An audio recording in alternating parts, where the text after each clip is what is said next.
Baseball is dead. Rest in peace, Rocket. It's the World Series preview pod. I need the power of Creed. I got a need for Creed. The power of Creed compels you. The power of Creed compels you. Listen, no one wanted to believe in them. No one wanted to believe in them Rangers. What's that like? Is that Thanos when it's like, what did it take? And it's like, everything. Yeah, yes. What did it take to get the Rangers to the World Series? Everything. Everything. Yeah, that's where we're at right now. Hey, World Series baseball starts tomorrow night. It's Friday. We're all happy. We're smiling. We're getting ready for the grand finale of our great baseball season. Everyone had this, by the way. Everyone had the D-backs. According to my Twitter mentions, when Paul Sewald tweeted the receipt of me saying, "Hey, this could age poorly." We didn't fly across the country to get our asses kicked. I was like, "Well, this could age poorly." Apparently, that sent shockwaves in the D-backs clubhouse. But I'm sure I was the only person that didn't have the D-backs in the world. How stupid am I? I mean, to not have the D-backs you were a blatant hater of the Diamondbacks last episode, maybe even the episode before that. No one picked them. Nobody picked them. Stomping on the snakes, man. No. Actually, I was the only one that wanted to give them credit. No, because I wanted to play the D-back song, and then you were being a little puss face. You were being Dallas little pussy pants. Yes, you were. You were being a little Dally pussy pants. I gave Merrill Kelly all the credit. Like, come on, stop it. No. Don't you know? Dance, you fucking asshole. I was pumping it up. Pump it up, Dallas. I was giving it to him. I was giving the Snakes all of the love. I gave Paul Sewald all of the love. I gave the Lawford. I did too. All of the love. I love Paul Sewald. Paul Sewald doesn't love me, but I love him. It's okay. Listen, I've been pumping it up for weeks now. You can't make the case sometimes a relationship. Sometimes there's just more give and take than a relationship. Jake, have I been pumping it up or no? You've been pumping it up all playoffs. I've been pumping it up all playoffs. Like enough to pick them? No. Yeah. And I tweeted that the second that they won the series, I was like, listen, didn't pick them against the Brewers, didn't pick them against the Dodgers, didn't pick them against the Phillies. Didn't think the series was coming back to Philly, and then when it was coming back to Philly, I didn't have them winning a game in Philly. Other than that, I respect the D-backs. You know what's happened? I do. Is you've been trying to cut the head off that damn snake for a month now. They've just been bobbing and weaving. Yeah. They've been rattling that ass, Jared. They have rattled you. Rattled you. I'm not rattled. Like, I still don't. They're not going to win the World Series, so I'm still not rattled. Things are heating up in the ballpark, and the chase to crown a champion is on. With DraftKings Sportsbook, you won't miss a moment of the baseball action. New customers can score $200 instantly in bonus bets for betting just $5 on baseball. Plus, all customers can take a crack at a sweet payday with DraftKings same-game parlays. String together multiple bets from a single game for your shot at a major payout. So what are you waiting for? Download the DraftKings Sportsbook app now and use code JARED. New customers can score $200 instantly in bonus bets for betting just $5 on baseball. Only on DraftKings Sportsbook with code JARED. The crown is yours. Gambling problem? Call 1-800-GAMBLER. In Massachusetts, call 800-327-5050 or visit gamblinghelplinema.org. In New York, call 877-8-HOPE-NY or text HOPE-NY. In Kansas, call 1-800-522-4700. On behalf of Boot Hill Casino and Resort, 21 plus in most eligible states, but age varies by jurisdiction. Eligibility restrictions apply. See DraftKings.com/sportsbook for details and state-specific responsible gambling resources. Bonus bets expire 7 days after insurance, opt-in, and 10-plus leg requirement for 100% boost. Eligibility, wagering, and deposit restrictions apply. Terms at sportsbook.draftkings.com/baseball terms. Do we need to get right into it? Because I'm feeling something I don't know, man. I like at the beginning of this, I felt like I was ready to go D-backs here. I've taken a look at some of the numbers. I've taken a look at some of the numbers for the Texas Rangers. There's ebbs and flows. Some of the guys and that Joey's you feel definitely like picking the D-backs. Oh, Joey's picking the D-backs in 3. Yeah, he's going D-backs in. Where the fuck? Yeah, he already has like all of it queued up. He's going D-backs so hard. But I mean, I had a picture of a snake. Where'd my picture of my snake go? Yeah, can you find the right snake this time, please? The hell is For that? Christ's sake, you're throwing up a cobra. We can't have a cobra, okay? A snake's a snake. Get me a Diamondback They rattler. call them the kids are calling them snakes now. The Diamondbacks is the old name. They're just It's the snakes. Any snake The Serps, come baby. together. The Serps. I mean, but are we going to entertain the idea that the baseball gods could just have a very different plan in place here for how this World Series unfolds? Because we do have a team that you feel like should be here, and then we have a team. Yep. I mean, so why not? Why, if they have done everything that they've needed to do up until this point, why can't that continue to happen? They only need 4 more wins. 4 more wins. That's all they need. It's a lot of wins. That's 4 more wins than the Rockies got in 2007 when they made it to the World Series, and they were the Cinderella story. I just think that for every reason that we've talked about a team being able to go on a good run and make it this far, the Diamondbacks have done that. They've done it at the right time. They've pitched well at the right time. They've gotten it from places maybe you didn't expect to, but it was going to have to come from them, right? It was absolutely going to have to come from those guys, and it has. Remember, Zach Gallen, out of the 3 that have made the majority of the starts, Zach Gallen's the one who has struggled the most. Let me ask Jayhay this question. Take your analytics out of it. Take any type of research that you've done out of it.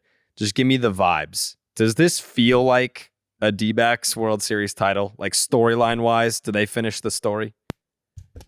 I mean, to me, there's, and maybe I'm way off like I was last time with the Philly underdog thing, but to me, there's a Cinderella aspect to both of these teams. Like it doesn't, I know the Rangers were 6 games better during the regular season than the D-backs, and that's a meaningful difference or at least a notable difference. But like, I don't know. They have the similar like really bad to World Series over the same 3-season period.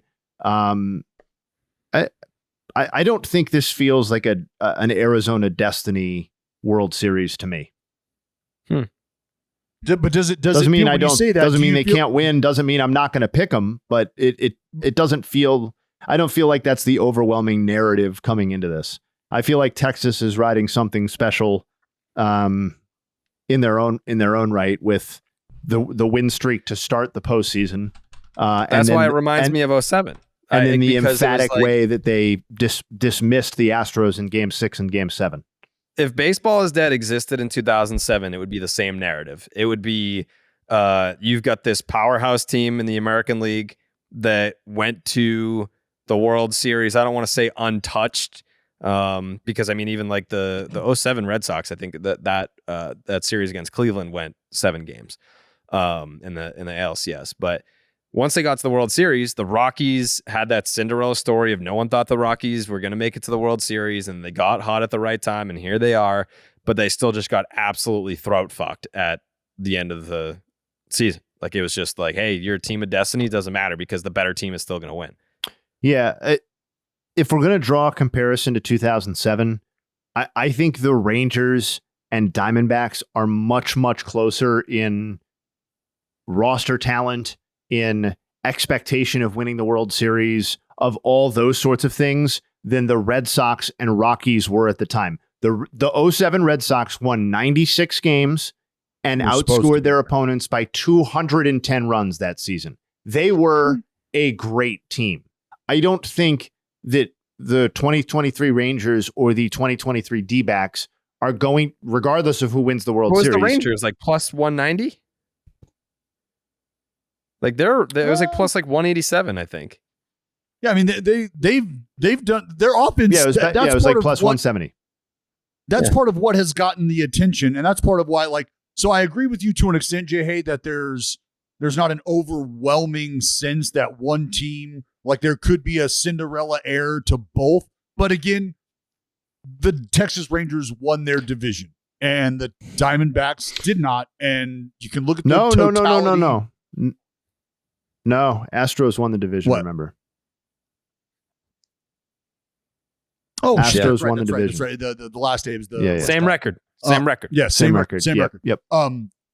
So that's what I was thinking is, yes, they had the same record as the division winner, did not win the division winner. That's why I agree with the Cinderella aspect of what you said.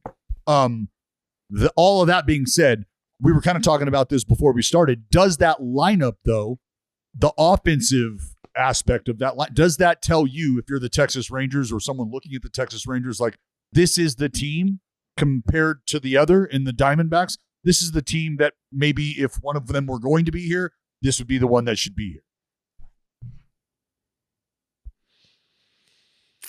I think when you spend $500 million and that $500 million doesn't even count Jacob deGrom, one of the best pitchers, if not the best pitcher of this generation, and before people freak out, I think it's a different generation than the Kershaw, Verlander, Scherzer generation.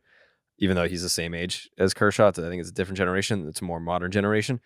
They've done all this without deGrom, but they spent a fuck ton of money, whereas the D-backs obviously did not. Did I just see, Joe, did I see you tweet that Madison Bumgarner is the highest paid player in the D-backs and he hasn't pitched since April?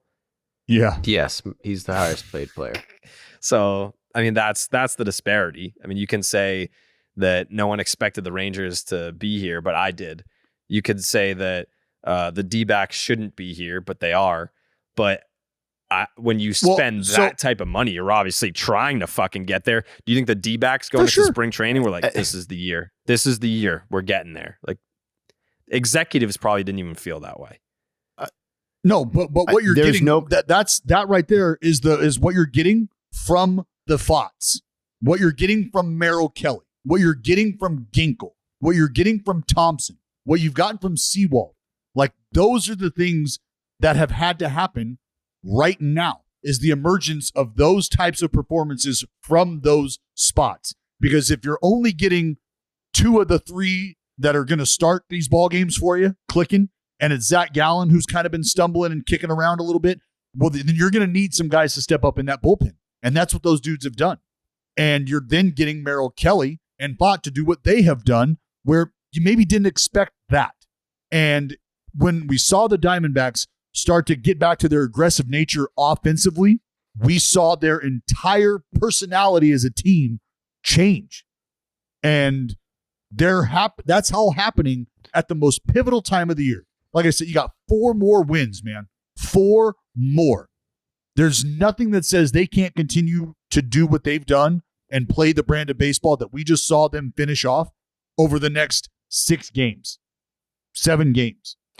Well, and if you want to paint a realistic picture for the Diamondbacks, or an optimistic picture, I think you can say that they may very well have the starting pitching advantage in the first 2 games of the series. That's not a given, depending on how you feel about Gallen and Eovaldi, but you can certainly make that case because Merrill Kelly's been excellent, regardless of who the Rangers ultimately decide to start in Game 2. I haven't seen that announced yet. And if you have that, you absolutely have a chance to win the World Series. I mean, if we're talking about chances to win, it's like, what is it, a 55-45 situation or a 53-47? Well, like this should be treated as a very way. close World Series, I would think. Look at it from this perspective, Jayhay. Whose bullpen you taking? D-backs. I mean, right now I'm taking the Diamondbacks. So if you're going to take that, bullpen, and there's probably a separation in what you would expect offensively from that lineup, from each lineup, right? You're probably going to get a little more, or you think you're going to get a little more out of that Texas Rangers lineup. But let's not forget, and this is the reason why I said the Texas Rangers at this time are going to be looking in the eyes of Josh Young. They're going to be looking in the eyes of Marcus Semien, Leody Taveras. These are 3 guys in that lineup that have not swung the bat well here. They did not perform well in the LCS. They're going to need some help. They're going to need to show back up, right? Because Garcia, I mean, fuck, the 5 for 6 or whatever with 3 tanks, like, that's great. but that can't happen the entire series.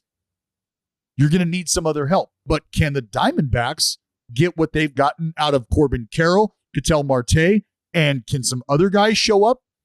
Who knows, man? I think Longo and Jayhay, this is something that you and I were kind of talking about. Like, why can't Longo, 15 years removed from his first trip to the big dance, why can't he turn it on and have himself a series and be one of those X factors that you're looking at going, if Longo swings it and adds a little link to this lineup, shit could be a little different. They got a couple, or Christian Walker. Sure. Yeah. Absolutely. They got a couple guys who haven't really been doing that well that could go well. That's the beauty of the Gary World Series. It And- could be anybody. It could be No, anybody. So if you feel like you've got the starting pitching Moreno. leaning in your direction, if you're the Arizona Diamondbacks, and I think it's clear that you have the advantage when it comes to the bullpen and matching up down there. Well, if we're going to shorten the game and get it to the bullpen, do you say advantage Diamondbacks? It kind of sounds like it. And if that's the case, you just need the offense to show up. Maybe it's about getting on the board early and then being able to rely on what Merrill Kelly and Fott have done. And if Zach Gallen just says, you know what, buddy, I was just waiting for the World Series. All right. The LCS, it's World Series time. Now it's time to get rolling. That Yeah. could be that could just be a stamp for the Diamondbacks. Zach Gallen goes out and spins 6-7 shut. I don't want to know picks yet, but does anyone have this series ending in 5 games or less? No. Jayhay? No. Joseph? No. So we all have it going 6+. Yeah. Okay. Yes. Okay. Buckle up, cowboy. Yeah, shit. It's gonna be a palm Yes. sweater. Yeah. I think it's going to be a good series. I know that people... What? No, I don't know. I mean, if we're not dropping picks now, when? I mean, I don't know how much more there is to kind of lay out about what we're looking at here. Well, I think we we've should kinda go gone- down. Like, I think if you're going to check boxes here, which lineup would you rather have? No one is saying the D-backs over the Rangers, correct? Yeah. No, I'm taking the Texas Rangers offense. Okay. I think the bullpen, no one's taking the Rangers bullpen over the D-backs. I don't know. Like the Rangers, they might not have a sick bullpen, but they have a lot of starters who are kind of can do that role when the Diamondbacks have been good in the bullpen, but it's really like 3 guys. It's Ryan Thompson, Geekle, and the other fucking guy. Ginkle, God yeah. damn it. No. Fuck. The fuck Seawald. But those 3, yeah, I forgot Seawald, my bad. Listen, those 3 guys Clean it up. It's noted. It's Joe. those 3 That's guys, noted. but it's then. But I'm saying, and their starters, you got Fott, their 3rd starter. I mean, do they really see him going further than 4 innings? Yeah. I mean, he's proven that he can in this postseason. Why not? Yeah. Why- He's got the yeah, stuff. why would he Who not? was it that said that, obviously Gallen and Kelly you'd make the case that they're the better pitchers, but that Fott has the best stuff in the D-backs rotation? Was that Smoltz that said that? Mm. I don't even know that I would argue that in terms don't of know. stuff. Yeah, I So mean, now we're just high on that's- Fott. Brandon Fott has arrived as an ace. I mean, Going in the playoffs, first game in the playoffs, they're starting Brandon Fott. Everyone's like, "What the fuck? What's gonna happen?" Well, it's the worst game 1 starter of all time. Yes, and now, yes, he should. 3 weeks you later, look he's at him, got the best stuff on the team. No, Brandon Fott is to the D-backs as Ranger Suarez was to the Phillies. He's not going to start a game 1 and you'll feel great about that. Like, oh, here's our game 1 starter, Ranger Suarez. But he's a guy that can emerge with little to no expectations and be a small But what arm. does Ranger Suarez do every time he pitches? Dominates in Even the in postseason. playoffs. He pitched 4 innings, 5 innings max. But he dominates. I mean, it's fair to call out like how we characterized Fott prior to game 1 against the Brewers, but it's also not like this guy was a complete nothing shithead. He was like, I believe, entered the season as their number 1 prospect, or at least their number 1 pitching prospect. So it's like, and his minor league strikeout numbers were absolutely astronomical, particularly given the starter's workload that he was carrying in the minor leagues.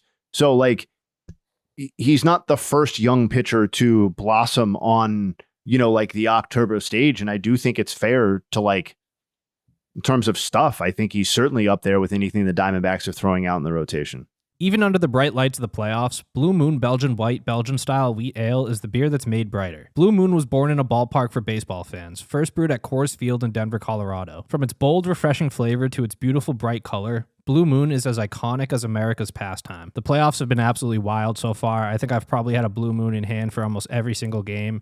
I can tell you firsthand that it enhances the baseball watching experience 100%. Nothing like sitting down at 8:03 p.m. Eastern Time and just cracking open a Blue Moon and getting ready to watch baseball playoffs. With its refreshing flavor with Valencia orange peel for a subtle sweetness and hints of coriander, Blue Moon Belgian Style Wheat Ale is a one-of-a-kind beer that's made brighter. It's carefully crafted and full-flavored with refreshing notes and a smooth, creamy finish. Blue Moon was brewed by baseball, so it's the perfect match for the playoffs. The crack of a beer, the pour, the first sip of that bold flavor, Blue Moon always feels like a special occasion. Best served with its signature orange garnish to showcase its beautiful bright color. A beer this good only comes around once in a blue moon, but you can enjoy it all through the playoffs. Brighten up the baseball playoffs with Blue Moon Belgian Style Wheat Ale. It's one of a kind every time. Check out shop.bluemoonbrewingcompany.com for fresh baseball merch and visit get.bluemoonbeer.com/rocket to find Blue Moon delivery options. That's get.bluemoonbeer.com/rocket. Blue Moon, made brighter. Celebrate responsibly. Blue Moon Brewing Company, Golden, Colorado Ale. But yeah, I mean that's why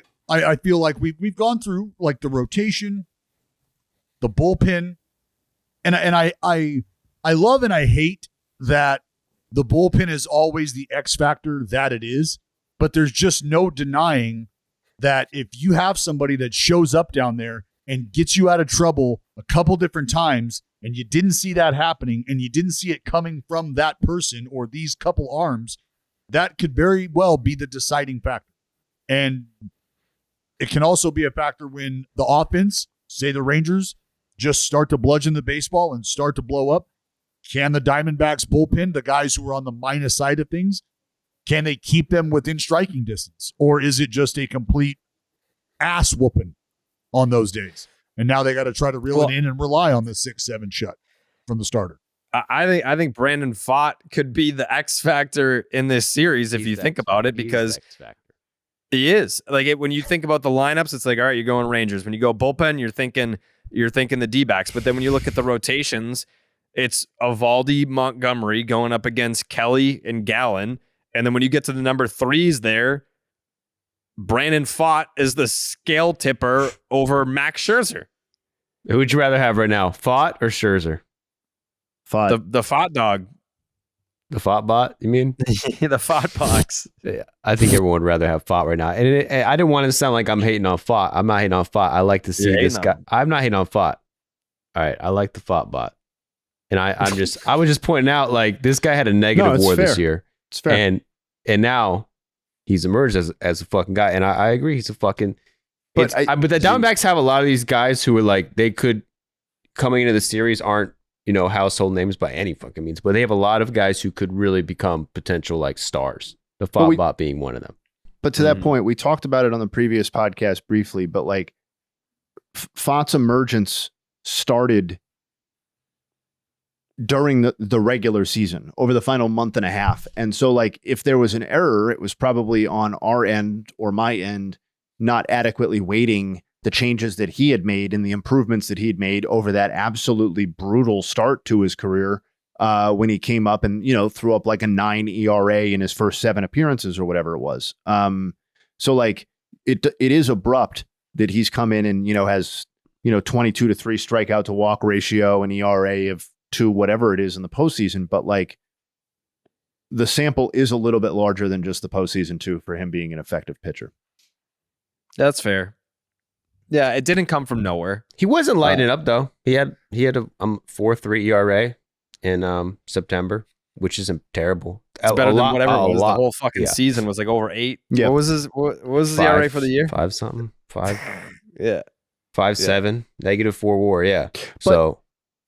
But that also captures the importance in this sport of like, it is relevant what you were doing in April and May but only to a degree from a player perspective, because like Brandon Pfaadt's ERA was ruined for the season, basically, regardless of what he did late in the year, because of how bad the beginning of his year was. It doesn't matter how dominant or what changes he made, his ERA was always going to look bad. The Arizona Diamondbacks spent the vast majority of the 2023 season with a bullpen that was well below average in Major League Baseball. ERA of like 4.5, 4.7 for parts of the year. And you know what mattered? What their bullpen looked like and was performing like down the stretch in September, entering October. And it was some different names, and it was some people pitching at a different level than they had earlier in the season. But that's all that really mattered. The Brewers had the best bullpen during the regular season. The Diamondbacks beat them. And part of that was because their bullpen outperformed the Brewers bullpen too. It's those just are all like late comebacks. Yeah, it's just like it's. I personally sometimes like focus too much on what did this team do, and I think I made this mistake clearly in the 2023 postseason of focusing too much on what the team did over 162 and how good is this team versus what does this team look like right now and how good are the players performing. Not like a hot streak, but what is their true talent level right now? But Jayhay, you know what's funny, man, is to a man across the league, that is something that every organization is guilty of in its preparation. And that is the gap that is trying to be closed, is getting everybody to buy in to what you're seeing right now, what's happening right now. Because I get what the numbers from April to July have told us. And then we saw something start to change in this guy in August. September, it started to click. And what's happening the last week and a half? What's happening? Those are the numbers that I need to pay attention to right now. And especially in the World Series, especially in the postseason, because I think you can see guys make clear adjustments and clear changes to their approaches, understanding that the game is at its height right now. So the idea of getting big in a certain situation, that's gone, right? I'm looking to put the ball in play. I'm just looking to do things a little differently. And I think the numbers can bear that out, and they'll tell you that. So that is where I think folks really should be focused on. And I'm not saying that I'm some genius who knows this and they don't know. That is where the attention is paid. But you're trying to close that gap as much as possible between you and your opponent. They just have playoff players. The D-backs. If you're a small ball person, this is your team. The D-backs are representing the small ball. I think the big problem for the Rangers now is that the D-backs figured out how to win playoff games. Steal. Like just by causing chaos on the base paths, like stealing bases, being aggressive. They didn't start doing that until game 6. Yeah, like they didn't start doing that until the end of the NLCS, and they still dismissed the Dodgers by mostly hitting home runs. The Brewers series, as we talked about, those were late inning comebacks, timely hitting. And then they beat the Phillies by being aggressive on the base paths. They could do all those things in the World Series. I mean, there's no, I'm not, spoiler, I'm not going to pick them, but there's no reason why at the end of the World Series, if the D-backs are champions, that I would be like, oh my God, I didn't see this coming. Like they have a game plan. It's just a matter of can they execute it. I would be surprised. I mean, now they're in the World Series. It's kind of a coin flip. Anyone could win. Anything can happen. It's the World Series. But yeah, the D-backs, I can't think of a team in the World Series that was this out of nowhere. Even the teams they're kind of being compared to, like the Nationals in 19, the Braves 21, even the Phillies last year, like this team is nowhere close to those teams in terms of like talent on the roster on paper. In terms of like spring training aspirations. Yeah, all those 3 teams, Nationals, Braves, Phillies, who went to the World Series, all were like picked to compete for their division going into the year, then underperformed and then came back when it mattered. The Diamondbacks were just probably the most like middle of the pack team. The D-backs were the team that everyone was like, oh, look out for the D-backs this year. Like they could be interesting. Like that, they were the popular pick for that. Yeah. They could sneak into the playoffs, and that's exactly what they did. They got the last playoff spot. Let me ask you makes guys that this. fucking catch. They don't even make the playoffs, right? Let me ask you guys this. Suzuki, dude. Who is your X factor for the Arizona Diamondbacks in the lineup. If this guy shows up and if this guy can contribute, then things look different. I'm going to say, I said Evan Longoria. Moreno. You keep. Oh, okay. Well, this is why I would say somebody else, and it would be Corbin Carroll, just because. Then Evan Longoria, just because the ceiling is so high, like this is the most talented player on the team, he could rack off. He could do a 5-homer series. He carried the offense for the first half of the year. What I'm getting at is a guy that you don't necessarily like. If Corbin Carroll plays well, of course the Diamondbacks have a chance to win. But that has played out, and we've seen some vacancies in other spots in their lineup. So if Corbin Carroll just continues to do what he's done over these last few games and carries that into the postseason, Ketel Marte continues the torrid pace that he's on to start the postseason. 16, now it's a 17-game, 18-game, 19-game, 20-game, 21-game hitting streak to start his postseason career. Who is an X factor? Because I think the Diamondbacks, honestly, are that home run streak away from a guy. I have an answer. And that's why I said it's Longo. Longo, you run into 2 or 3 this series, and I know that's asking a lot, but you run into 2, things could look very different for the Diamondbacks. Very different. Jayhay. What do you got, Jayhay? So I agree. I think Longo is a pretty optimistic option for that, but I like where you're going with the power thing, because my answer is Christian Walker. Thank you. Who I actually think is capable of doing what you're sort of like, we're all sort of hoping Evan Longoria could do. We're talking about a guy who has 69 that's home me runs. just loving Longo. I know. Yeah. I know. Yeah.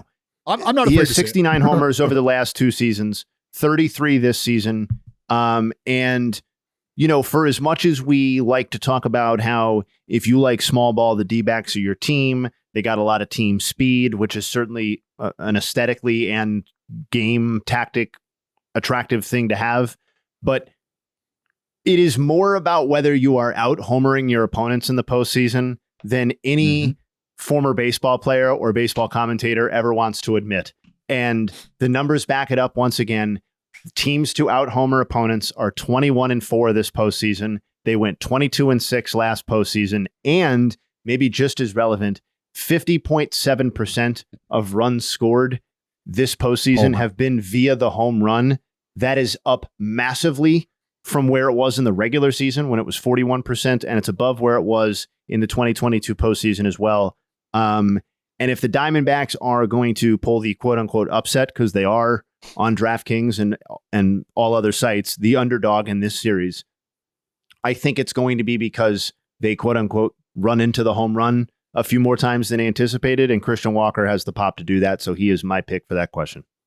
That's a great answer. Thanks, Jared. You go That's on Walker correct as well? answer, I feel like.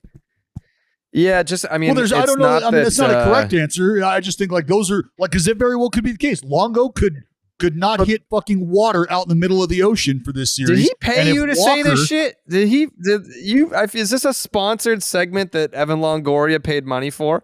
Like what Christian Walker, if we're talking about like regular season production, like the gap between regular season production and postseason production, like this guy is due to pop off. It's Christian Walker, and I know that he like mashes. I'm not talking about lefties, due to pop off. hit, that wasn't the question. Like again, you would probably X have, factor. and It's a dude that's like lying in wait. If I'm to, wrong, play a difference. Who do you and would you expect that from Christian Walker before you would expect it from Evan Longoria? I think your answer is clearly yes from what you're saying. So that's why I'm saying Longoria would be the guy for me. Not that there's a correct Did Evan answer Longoria to have be an had. OPS in the 700s this year, or was it lower than that? Probably lower. Longo hit like I don't know that he hit 100 this last series, dude. Yeah. Well, it's a great pick, Dallas. It's a great pick. I'll put it right here. I don't think you're understanding. You've turned this into a no. right I get or it. wrong I thing. get it. Dallas, listen. If Evan Longoria pops off in this series, that'll be huge for the D-backs because he hasn't done. I mean, he's been good defensively. You know, he's played a good third base, but offensively, would love to see him check in. Love to see that happen. He also gives good advice to the younger players. Yeah. He's a good dude. I love Longo. Like love the idea is who else is getting the at-bats over there? And like he's going to be in the lineup. And Christian Walker, absolutely a guy that you would be expecting or you would like to get that production from that you haven't. Longoria, I don't think, has been that guy all year long. Right? Christian Walker is reminding me of like Hunter Renfroe in the 21 playoffs for the Red Sox, where it's just like absolute force offensively. And then where the fuck did that guy go once the playoffs rolled around? Need more Christian Walker offensive contributions. By the way, when I ask for your World Series predictions, be prepared to hit me with the World Series MVP as part of your predictions. So then let's switch gears to the Rangers on that for a little bit. Who is going to be, if there's an X factor for the Rangers to be had, or if you think it's a group, who is it? I don't like this question, dude. The X factor. So like this has to be a player who's like not that good yet, but can be good. So you can't pick. No. Like I said, it could be it could be a player. I mean, I try to steer away from Corbin Carroll. saying, And I said that I heard that was the wrong answer. That was wrong. It's not the wrong answer. Well, you pick the best player on the team. I don't want to be wrong twice. Because that was the correct answer in the NLCS. Like if this guy pops off, then the D-backs are going to win the series, and that was correct answer. It was Corbin Carroll. He hits homers. Jayhay said it. He hit homers, and he steals bags. He has big ball and small ball. 2-1. He can do it all. But he ain't on the Rangers, which is the problem I'm having right now. No, So I had to the pick X factor. One Ranger. X factor for them Rangers. Well, hasn't Marcus Semien been a little quiet this postseason, comparatively speaking, to his counterparts? Yeah, that's a good pick. And I'm pretty sure he led the team in WAR this year. Did he really? Over Seager? Yeah, according to Baseball Reference. And, he's a guy that Dallas has his number. So he has connections to the podcast. Mm-hmm. Now, he is, if he leads the team at WAR, he's the best player in the team. So that couldn't really necessarily be a good X Factor pick. But that's who I'm going with. My X Factor pick is Nathaniel Lowe. Low down. Ballsy. Yeah. Low down. Yeah. I could see it. A little lefty bat. He's got that oppo pop. Jayhay? I could see him. I know who.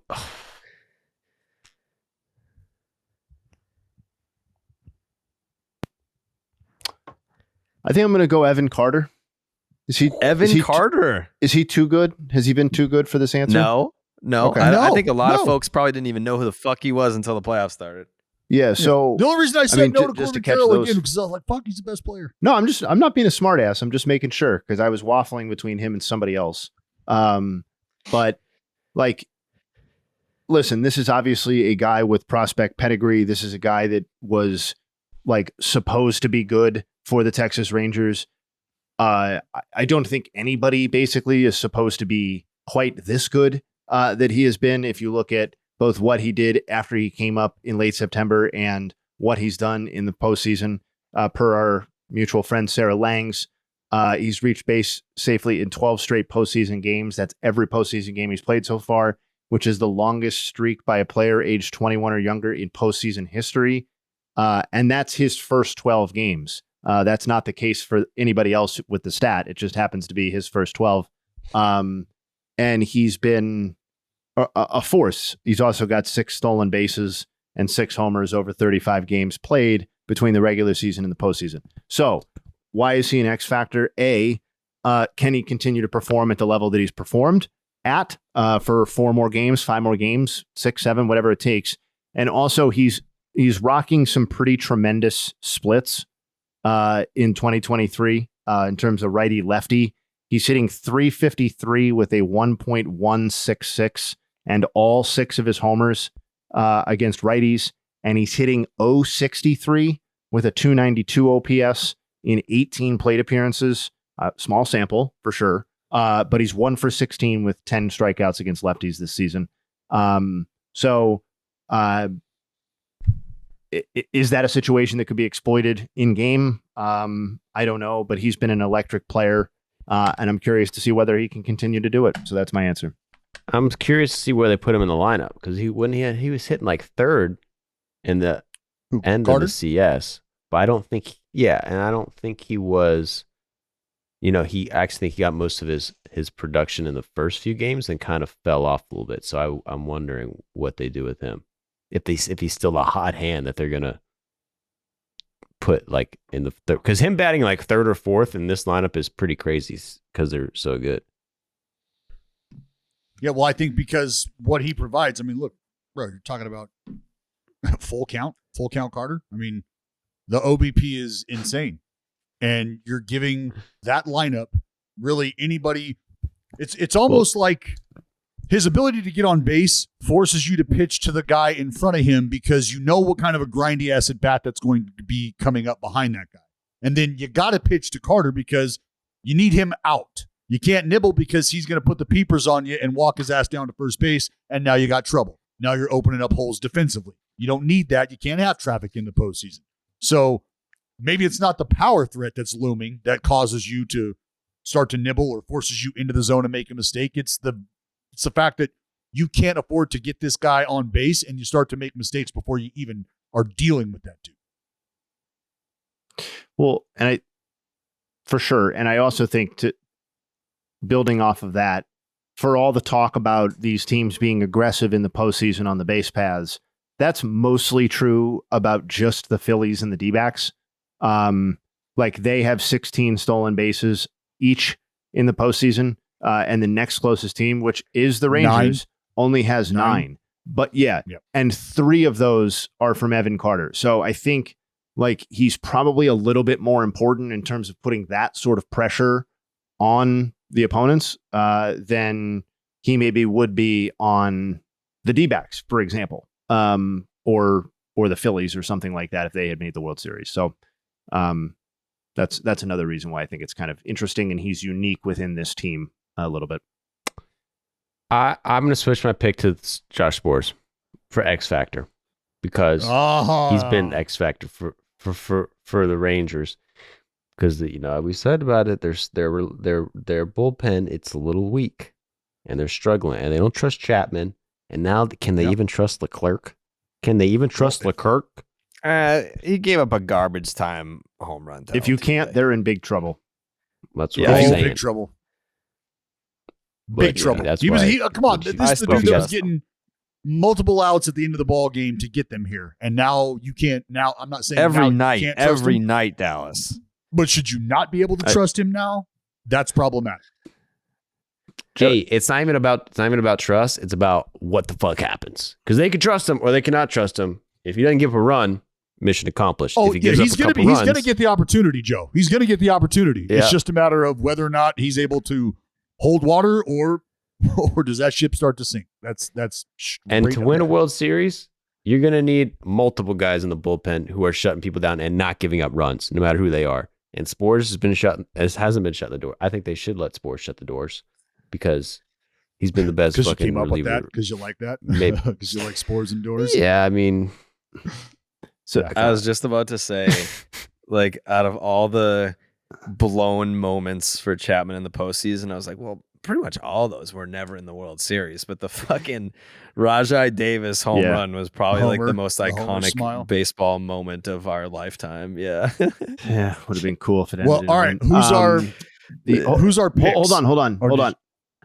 What, do you have to go? Because I wanted to follow. Yeah.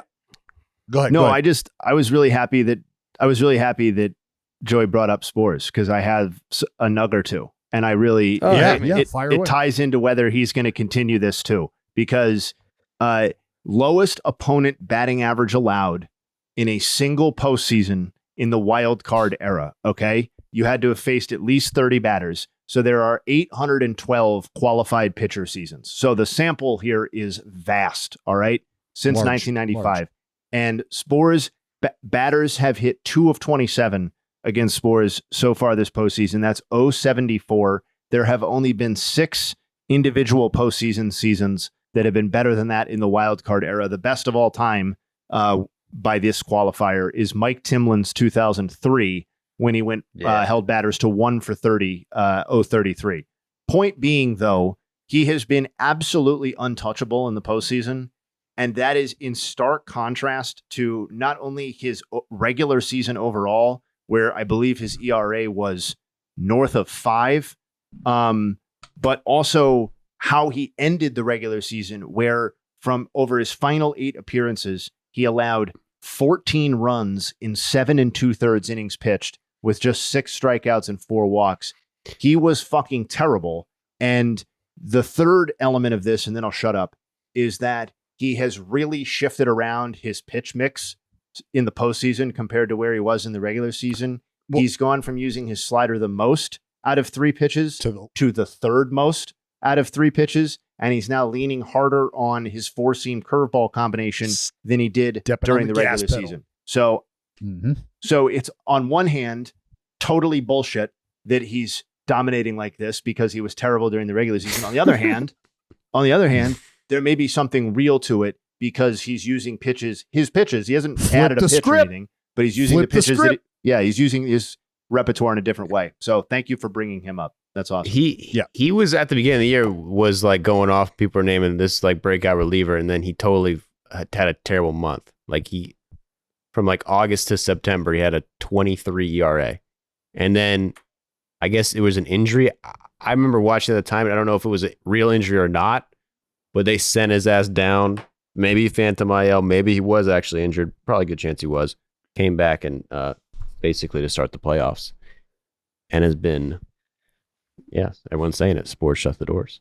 I've always said that personal style isn't just about having a signature look. You can define your style piece by piece, and fall is the perfect time to add a few new layers to your wardrobe. Elevate your closet with Indochino for custom made-to-measure pieces at an off-the-rack price. This fall season, Indochino has new colors, fabrics, and styles to choose from classic suits for special occasions to head-turning outerwear for your sidewalk stride. I had a couple weddings I needed to go to this summer. I was like, damn, I don't know where I'm going to get a suit for these weddings. Indochino came up clutch, man. It was super easy to use their website. I'm going to use it again next summer for more weddings, and you should too. With new colors, fabrics, and outerwear styles, it's easy to create your fall look. Their unique process allows you to choose the exact customizations you want. From buttons and vents to pockets and lapels, you can say how you want it, and that's how they'll build it. Submit your measurements online or book a showroom appointment to work with an Indochino expert style guide in person. Every suit is made to your exact measurements, and you can customize every detail. Create a suit that fits you and your style perfectly, with endless customization options so you get the exact look you want. Blazers, pants, outerwear, and more, designed and made for you. Hundreds of high-quality fabrics to choose from, quality European wools, linen, and cotton in a wide range of colors and patterns. Design a look personalized to your style and taste without the luxury price tag. Add fresh layers to your fall style with Indochino. Go to Indochino.com and use code DEAD to get 10% off any purchase of $399 or more. That's 10% off at INDOCHINO.com.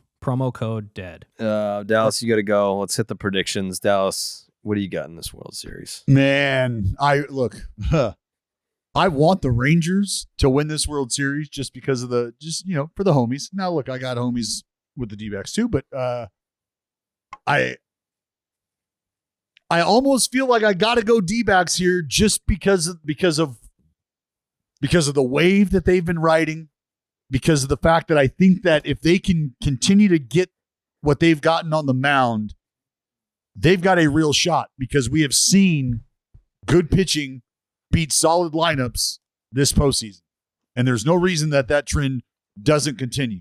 The problem is the Texas Rangers have a lineup, and they've got guys that haven't swung it well that very well could be due. And you figure if 2 or 3 of those dudes even start to rear their head, things can get very hairy for that Diamondbacks team.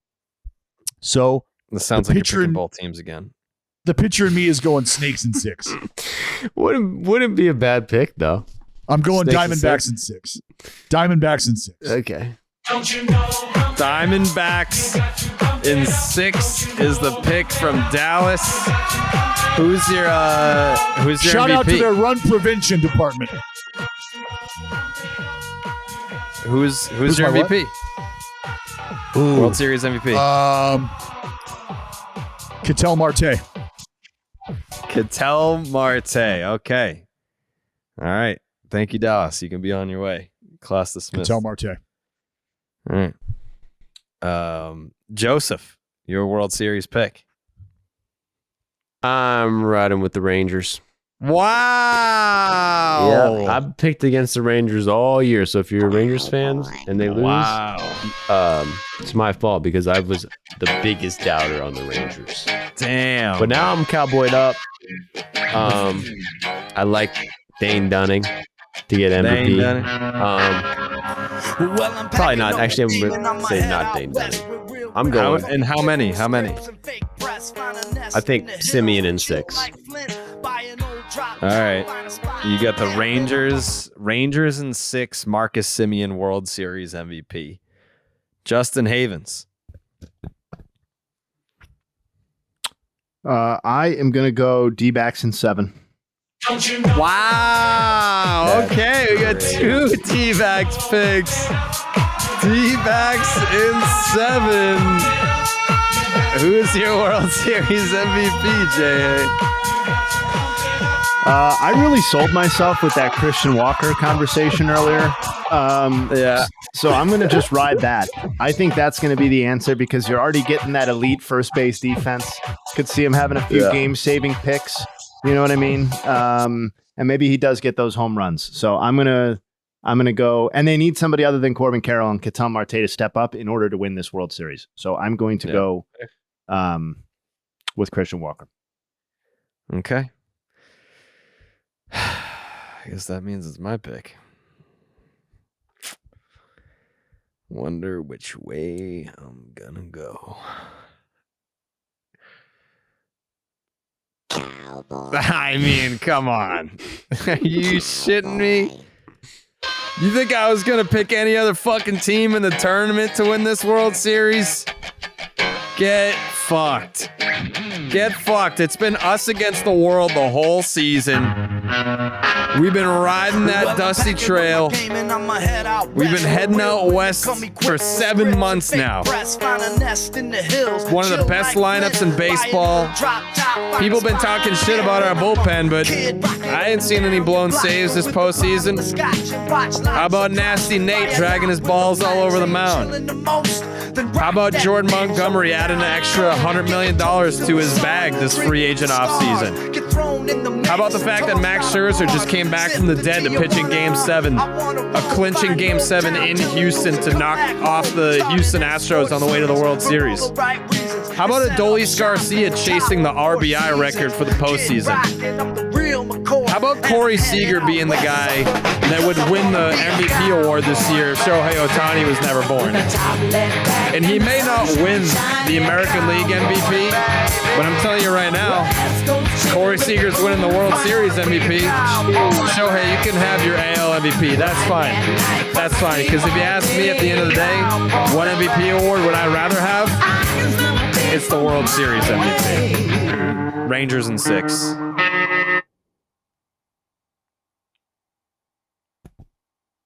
That's all I got. Can I do a little bit of a nug dump? Yeah, please. That's all you got. I can't believe you picked the D-backs. Really? Shit. Yeah, it's just like, come on, dude. They don't have to pop. You know they don't have to pop. Yeah, I've been wrong most of this postseason. It'd be fine if I was wrong again.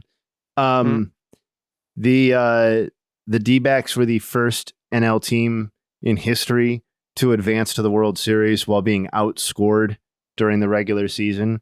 And even if you factor in the postseason run that they've been on, which brings their overall record to 93-81, they have still been outscored by 5 runs on the season.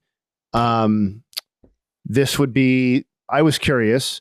I was researching the series after our last podcast, and I stumbled onto the fact that these two teams ranked first and second in fewest errors committed this season. So I was like, I wonder when the last time the two teams that finished with the fewest errors met in the World Series. And the answer is 1946, when the Red Sox... the World Series were in to meet the Cardinals. They lost in 7 games. Yep, Red Sox Cardinals. So it's been a long time. Slaughter. Yeah, you know all about 46. You Johnny remember. Pesky. Yep, you remember. Ted Williams at 200. So enjoy that. Doesn't happen very often. It's like an eclipse sort of thing. The D-backs are obviously going to throw a lot of right-handed starting pitchers in this series. That's been very successful for them. Adolis Garcia has been incredibly successful against right-handed pitchers this postseason. If you look at the highest slugging percentage against right-handed pitchers in a single postseason in the wild card era, the only people who have put up better than Garcia's 841 were Barry Bonds in 2002, Beltran in 04, Arozarena in 20, and David Freese in 2011. So yeah, those are some of the most memorable postseason performances of our generation. That's exactly what I was going to say. 4 signature performances. So we'll see if Garcia can keep that up.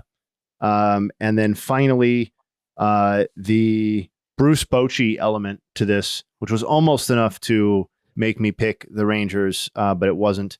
If he wins, this would be his 4th World Series championship.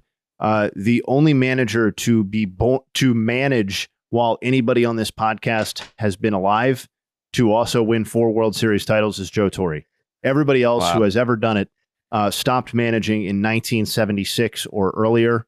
Most of them stopped managing in the 1950s. It's McCarthy, Stengel, Mack, and Alston. So Bochy would reach truly rare air for managers if he's able to capture this championship. And obviously his would come with 2 different franchises, whereas Torre's were all with 1. Has he been to 5? Yeah, he was the manager of the Padres when they lost to the Yankees in 98. Yeah. So if he's able to win this one, he would be 4-1 in World Series though, which is pretty hot. Yeah. But we'll see. It would break a tie with Sparky Anderson, Tony La Russa. Yeah, I think is that it with 3? Sparky, Miller, Huggins, John McGraw. But yeah, so those are my nugs. That's all I got. Okay. Guys, imagine what you can accomplish when you're not distracted by the swampy conditions in your shorts. Dollar Shave Club's ball spray is like deodorant for your balls. It absorbs moisture, reduces chafing, and keeps those rank odors at bay. Not to mention our minty fresh tingly aroma that lets you know you're fresh, and a precision sprayer that makes application easy at any angle. Get a fresh pair. Visit dollarshaveclub.com to get ball spray today. Any final thoughts, Joseph? I am a cowboy now. Thank God. I've always Took you wanted long to be a enough. cowboy, baby, and now I'm rolling with the Rangers, man. And I really did hate on the Rangers throughout the year, and I said, you know what? These guys, they have nothing. They'll never win the division. Houston's going to win, and I was right. And then I said they were going to lose to the Rays. And then I said they're going to lose to the Orioles. Then I said they're going to lose to the Astros, and I was wrong. Now I'm going with the Rangers just because I just don't think that Arizona has the pop. And like Jayhay, that home run stat that you said earlier, that really stuck with me. And also, these are 2 stadiums, big stadiums, not a lot of home runs. To me, that makes home runs even that much more important. I don't know if these little guys, like Corbin Carroll's their best home run hitter, and he's just a little guy. That worries me. No disrespect to Corbin Carroll. 30 bombs. 30 fucking bombs. 50 bags. Jake's takes. I just can't wait for Dallas to start claiming he picked the Rangers tomorrow night after they win game 1. Well, you got to understand, Jake, he actually has friends on the Rangers. So it's yeah, that's true. So he's basically on the team. Yeah. You can't blame him for that. Yeah, that's fair. Was the nug dump your final thoughts, Jayhay? Do you have something else you want to sign off with? Nope, that's it for me. Okay. All right. Game 1 of the World Series Friday night. We'll be back after game 1, right, Jake? After game 1. We're going to do a podcast after every single game? Yep. Podcast after every single game. All right. I'll be on my deathbed. You'll be on your couch watching the World Series, and we'll see you after game 1. And we go.